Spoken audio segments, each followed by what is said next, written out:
আরো বড় সাফল্য পেল সুতি থানা। মুর্শিদাবাদের সুতি 2 নম্বর ব্লকের লক্ষ্মীপুর গ্রাম পঞ্চায়েতের বড় কাকরামারি এলাকায় পুলিশের অভিযানে উদ্ধার হয়েছে 558 বোতল নিষিদ্ধ কফ সিরাপ।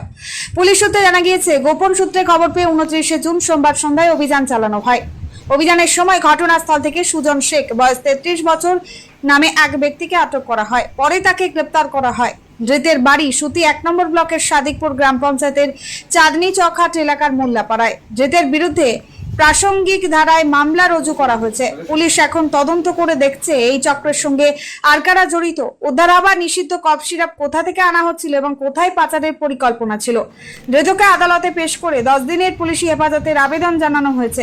গোটা ঘটনার তদন্ত শুরু করেছে পুলিশ। এই ধরনের আরো নির্ভরযোগ্য খবর সবার আগে পেতে A1 নিউজ বাংলাকে সাবস্ক্রাইব করুন, ভিডিওটি লাইক ও শেয়ার করুন। আরো আপডেট পেতে চোখ রাখুন A1 নিউজ বাংলাতে।